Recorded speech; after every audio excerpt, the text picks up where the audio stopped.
कृष्ण परमात्म्याला सुखच नाही महाराज, जीवनात सगळं दुःखच देवाच्या. आणि असंच भगवान बाबाचं जीवन आहे. बाबाने संपूर्ण जीवन दीनदुबळ्याच्या कल्याणाकरता घातलं महाराज. तुम्हाला सांगतो, साधूंनी केलेला उपदेश. भगवान बाबाने नारायणगड सोडला. 2 मिनिटाचा आहे, फक्त 2च मिनिटं घेतो. आणि बाबा धौम्यगडावर आले. धौम्यगड नाही बरं का, अपभ्रंश हा. धौम्यगड म्हणजे पांडवाचे गुरु धौम्य ऋषी, तिथं गेले बाबा. आणि वामन भाऊला समजलं की भगवान बाबा संकट आलेत, बाबा अडचणीमध्ये आहेत. आणि गडाचं काम चालू असताना तिंतरवणी गावाने बरीचशी वर्गणी आणि घेऊन गडावरती आले. बाबाला विनंती केली, बाबा हे तुमच्या गडाकरता वर्गणी. आणि बाबांनी विचार केला, हे काय बाबा, याच्यामध्ये तुम्हाला कपडे केले. आता ते बाबाचं ऐश्वर्य होतं, पालकुलचा फेटा, एक सोन्याची मुद्दे. आम्हाला कपडे करता पण सोन्याची मुद्दे कोणी घालीत? आता आमची पात्र आहे की नाही, असो सांगण्याचा अभिप्राय.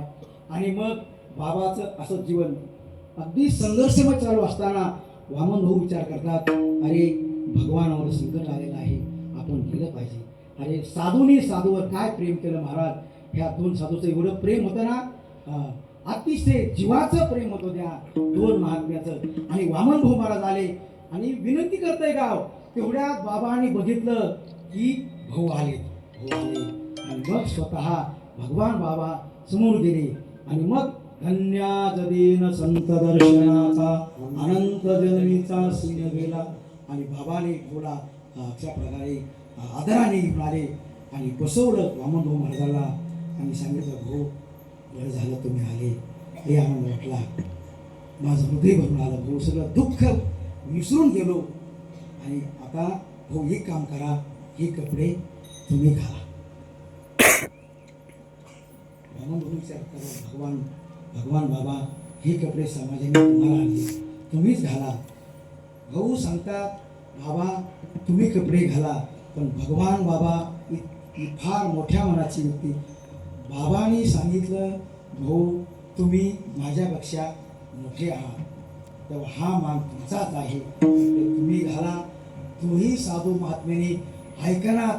शेवटी भगवान बाबाने सांगितलं, बाबा माझी इच्छा ऐका ना. भगवान बाबा उठले, वामन भाऊला फेटा बांधला, कपडे चढवले. आणि अशा प्रकारे जे आणलं होतं सोन्याची अंगठी घातली, असं शाल टाकली वामन भाऊ महाराजाच्या गळ्यामध्ये. आणि भगवान बाबा भाऊच्या पाया पडायला वाकायला लागले.